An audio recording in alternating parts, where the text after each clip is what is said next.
Phronesis investor academy के इस brand new video में आप सभी का स्वागत है। Phronesis investor academy YouTube channel में जिस फंड का सबसे ज्यादा क्वेरीज आता है वो है पराग पारेख फ्लेक्सी कैप फंड, और सेकंड फंड जिसपे सबसे ज्यादा क्वेरी आता है वो फंड है आईसीआईसीआई प्रूडेंशियल टेक्नोलॉजी फंड। पराग पारेख फ्लेक्सी कैप फंड पे हमने ऑलरेडी कई डिटेल वीडियो पब्लिश किया हुआ है। आईसीआईसीआई प्रू टेक्नोलॉजी फंड से रिलेटेड आपके काफी क्वेरीज आते हैं। क्वेरीज लाइक क्या आपको इस फंड में अभी इन्वेस्ट करना चाहिए, और अभी मार्केट्स काफी ज्यादा ओवर वैल्यूड है, तो अगर मार्केट करेक्ट होता है तो आपके इन्वेस्टमेंट का क्या होगा, और क्या आप इस फंड में अपना लमसम इन्वेस्टमेंट कर सकते हैं। साथ ही आप जानना चाहते हैं कि अपने टोटल पोर्टफोलियो का आप कितना परसेंटेज इस फंड में एलोकेट कर सकते हैं। साथ ही आप जानना चाहते हैं कि इस फंड में किस तरह के इन्वेस्टर को अपना पैसा इन्वेस्ट करना चाहिए, और इस फंड में इन्वेस्टमेंट के लिए आपका आइडियल इन्वेस्टमेंट होराइजन क्या होना चाहिए। तो इन सारे क्वेरीज का मैं डिटेल से आंसर करूंगा इस वीडियो में।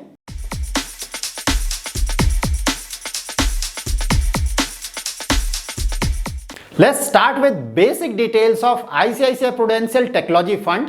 इस फंड का AUM that is asset under management है अबाउट 6,700 करोड़। इसका बेंचमार्क है S&P BSE IT। इस फंड में अगर आप SIP करना चाहते हैं तो मिनिमम SIP अमाउंट होगा 100 रुपीज, और अगर आप इस फंड में वन टाइम लमसम इन्वेस्टमेंट करना चाहते हैं तो लमसम इन्वेस्टमेंट अमाउंट होगा 5,000 रुपीज। इस फंड के डायरेक्ट प्लान का एक्सपेंस रेशियो है 0.96%, जो कि ज्यादा है। इस फंड का एग्जिट लोड है 1% अगर आप इस फंड को विद इन 15 डेज रिडीम करते हैं। आफ्टर 15 डेज अगर आप इस फंड को बेचते हैं तो किसी भी तरह का एग्जिट लोड नहीं होगा।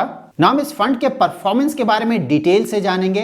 परफॉर्मेंस में हम इस फंड के रिटर्न्स का कंपैरिजन करेंगे with its benchmark across 4 horizons that is 1 year, 3 year, 5 year and 10 year. तो अक्रॉस ऑल 4 होराइजंस इस फंड ने अपने बेंचमार्क को कॉम्प्रिहेंसिवली बीट किया है। लास्ट 1 ईयर में इस फंड ने 95% से ज्यादा का रिटर्न जनरेट किया है, और अगर आप 10 ईयर का एनुअलाइज रिटर्न भी देखें तो वो भी 26% प्लस है, जो कि काफी अच्छा है।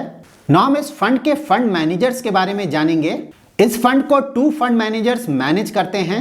फर्स्ट फंड मैनेजर हैं मिस्टर शंकरन नरेन, जो कि इस फंड को 2017 से मैनेज कर रहे हैं। मिस्टर नरेन ने बीटेक किया है IIT चेन्नई से और MBA इन फाइनेंस किया है फ्रॉम IIM कोलकाता से। आईसीआईसीआई प्रू AMC ज्वाइन करने से पहले मिस्टर नरेन ने काम किया है रेफको सिफी सिक्योरिटीज में, HDFC सिक्योरिटीज में और योहा सिक्योरिटीज में। इस फंड के दूसरे फंड मैनेजर हैं मिस्टर वैभव, जो कि इस फंड को 2020 से मैनेज कर रहे हैं। मिस्टर वैभव ने आईसीआईसीआई प्रू AMC ज्वाइन करने से पहले जिन कंपनीज में काम किया है वो है Morgan Stanley, HSBC global banking and markets, CRISIL, Zinnov management consulting and Citibank Singapore. So work experience wise ये दोनों ही फंड मैनेजर्स काफी ज्यादा एक्सपीरियंस्ड हैं। नाउ हम इस फंड के पोर्टफोलियो को डिटेल में जानेंगे। इस फंड ने अपने टोटल एसेट का अबाउट 92% इन्वेस्ट किया है इक्विटी में, जबकि अबाउट 8% इस फंड ने कैश में रखा है। म्यूचुअल फंड कंपनीज अपना कुछ पैसा हमेशा ही कैश में रखती हैं। इसका बड़ा रीजन ये है कि जब भी कोई रिडेम्पशन रिक्वेस्ट आए उस समय इन फंड्स को अपने स्टॉक्स को ना बेचना पड़े और उस रिडेम्पशन रिक्वेस्ट को वो इस कैश से पूरा कर सकें। आईसीआईसीआई प्रू टेक फंड में कैश कंपोनेंट काफी ज्यादा है 8%। तो कैश कंपोनेंट इतना ज्यादा रखने का एक रीजन ये हो सकता है कि फंड मैनेजर्स ये एक्सपेक्ट कर रहे हैं कि मार्केट नियर फ्यूचर में करेक्ट होगा, और जब मार्केट करेक्ट होगा तो फंड मैनेजर्स उस समय स्टॉक्स को अच्छे वैल्यूएशंस पे खरीद पाएंगे।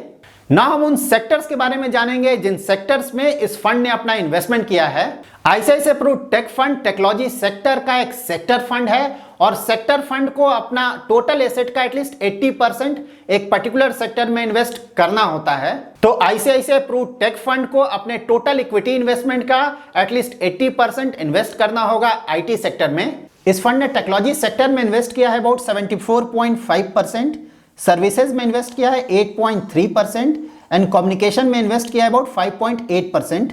इस फंड का जो टेक्नोलॉजी सेक्टर में 74.5% का एक्सपोजर है वो इसके टोटल एसेट का एक्सपोजर है, और इस फंड ने अपने टोटल एसेट का सिर्फ 92% ही इक्विटी में इन्वेस्ट किया है और 8% कैश में रखा है। नाउ हम इस फंड के स्टॉक पोर्टफोलियो को डिटेल से स्टडी करेंगे।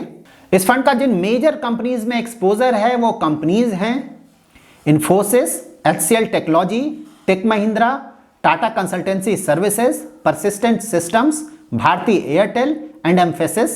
अगर आप इस फंड के टॉप होल्डिंग्स का प्राइस टू अर्निंग रेशियो देखें तो इन कंपनीज का पी रेशियो काफी ज्यादा है, जिससे यह पता चलता है कि ये कंपनीज काफी ज्यादा ओवर वैल्यूड हैं। इस फंड के पोर्टफोलियो में जो स्टॉक्स हैं क्वालिटी वाइज ये सारे स्टॉक्स काफी अच्छे स्टॉक्स हैं।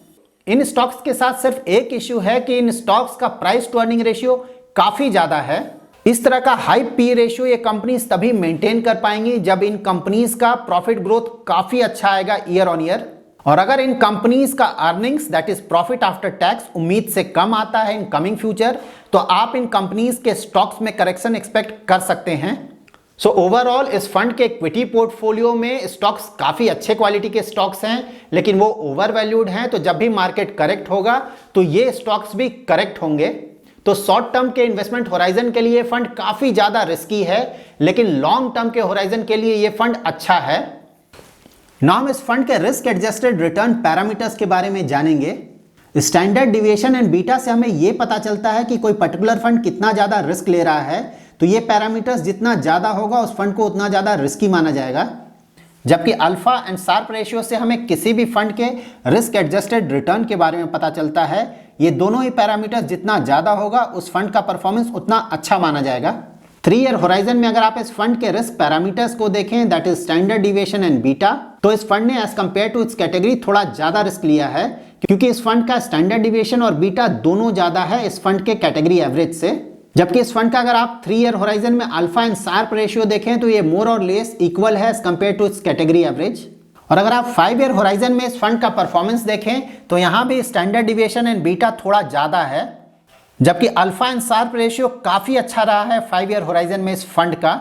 सो ओवरऑल 3 ईयर होराइजन में इस फंड का परफॉर्मेंस मोर और लेस इक्वल है as compare to its category average, लेकिन 5 ईयर होराइजन में इस फंड का परफॉर्मेंस काफी अच्छा रहा है as compare to its category average. Now ये समझने के लिए कि ये फंड कितना ज्यादा रिस्की है इन्वेस्टमेंट के लिए और इस फंड में इन्वेस्टमेंट करने के लिए हमारा आइडियल इन्वेस्टमेंट होराइजन क्या होना चाहिए, हम इस फंड के रिटर्न्स को चेक करेंगे अक्रॉस 2 डिफरेंट डेट्स। 1 डेट होगा कोरोना पैंडेमिक से पहले का और दूसरा डेट होगा जब कोरोना पैंडेमिक के बाद मार्केट करेक्शन स्टार्ट हुआ उस समय का। सो फर्स्ट हम इस फंड का रिटर्न्स चेक करेंगे एज ऑन 31 दिसंबर 2019। सो एज ऑन 31 दिसंबर 2019 आईसीआईसीआई प्रू टेक फंड काफी छोटा फंड था, उसका एयूएम उस समय सिर्फ था 409 करोड़। और अगर आप इस फंड के रिटर्न्स देखें across 1 year, 3 year and 5 year with respect to its benchmark, तो अक्रॉस ऑल 3 होराइजन्स ये फंड अपने बेंचमार्क को बीट नहीं कर पाया है। सिर्फ 10 ईयर होराइजन में इस फंड ने अपने बेंचमार्क को बीट किया है। नाउ हम इस फंड का परफॉर्मेंस चेक करेंगे एज ऑन 1 अप्रैल 2020। यही वो पीरियड है जब मार्केट में करेक्शन स्टार्ट हो चुका था बिकॉज ऑफ कोरोना पैंडेमिक। इस समय इस फंड का एयूएम और ज्यादा कम हो चुका था एट 302 करोड़। और अगर आप इस फंड का रिटर्न्स देखें तो 1 ईयर में इस फंड ने -25.68% का रिटर्न दिया था। और across 1 year, 3 year and 5 year in all 3 horizons ये फंड अपने बेंचमार्क को बीट नहीं कर पाया था। लेकिन इस टाइम पीरियड में भी अगर आप 10 ईयर होराइजन में इस फंड का रिटर्न्स देखें तो 10 ईयर होराइजन में इस फंड ने अपने बेंचमार्क को बीट किया था। सो इन 2 डिफरेंट डेट्स पे इस फंड के परफॉर्मेंस को देखकर हमें यह पता चलता है कि ये फंड शॉर्ट टर्म में काफी ज्यादा रिस्की हो सकता है, लेकिन लॉन्ग टर्म में लाइक अगर आपका होराइजन 10 ईयर से या उससे ज्यादा है तो आप इस फंड से अच्छे रिटर्न एक्सपेक्ट कर सकते हैं। सो नाउ ये टेक्नोलॉजी सेक्टर का सेक्टर फंड किन इन्वेस्टर्स के इन्वेस्टमेंट के लिए ज्यादा सुटेबल है? अगर आप एक ऐसे इन्वेस्टर हैं जिसको मार्केट का अच्छा नॉलेज है और साथ ही टेक्नोलॉजी सेक्टर के बारे में भी अच्छी जानकारी है, तो आपके इन्वेस्टमेंट के लिए ये फंड अच्छा ऑप्शन हो सकता है। सेक्टर फंड्स में इन्वेस्टमेंट करने का एक बहुत बड़ा इशू ये होता है कि कई बार ऐसा होगा कि ओवरऑल पूरा मार्केट ऊपर जा रहा होगा लेकिन आपका पर्टिकुलर सेक्टर फंड्स का परफॉर्मेंस अच्छा नहीं होगा। इसका रीजन ये है कि ये सेक्टर फंड्स किसी पर्टिकुलर सेक्टर में ही अपना इन्वेस्टमेंट करते हैं और अगर किसी टाइम पीरियड में उस सेक्टर का परफॉर्मेंस अच्छा नहीं है तो उसके कारण उस सेक्टर के सारे फंड्स का परफॉर्मेंस अच्छा नहीं रहेगा। इस फंड में आप तभी अपना इन्वेस्टमेंट करें जब आपका इन्वेस्टमेंट होराइजन 10 ईयर से ज्यादा है और आपका रिस्क प्रोफाइल एग्रेसिव है। अगर आप इस फंड को अपने इक्विटी पोर्टफोलियो में ऐड कर रहे हैं तो आप ये इंश्योर करें कि अपने टोटल पोर्टफोलियो में इस फंड का एक्सपोजर 5 to 10% से ज्यादा बिल्कुल भी नहीं रखें। सो नाउ क्या हम इस फंड में लमसम इन्वेस्टमेंट कर सकते हैं? तो हमने इस फंड के स्टॉक पोर्टफोलियो एनालिसिस में ये देखा है कि इस फंड के जो भी स्टॉक्स हैं वो उनका पी रेशियो काफी ज्यादा है, दैट मीन्स वो फंड काफी ज्यादा ओवर वैल्यूड है। इस फंड में आपको लमसम इन्वेस्टमेंट अवॉइड करना चाहिए, दैट इज आपको इस फंड में लमसम इन्वेस्टमेंट बिल्कुल भी नहीं करना चाहिए। और अगर आपको इस फंड में अपना इन्वेस्टमेंट करना है तो आप स्मॉल अमाउंट का एसआईपी कर सकते हैं। So that's it in this video. अगर आपको ये वीडियो पसंद आया है तो जरूर लाइक एंड शेयर करें, और अगर अभी तक आपने हमारा यूट्यूब चैनल सब्सक्राइब नहीं किया है तो जरूर सब्सक्राइब करें। Thanks lot for watching.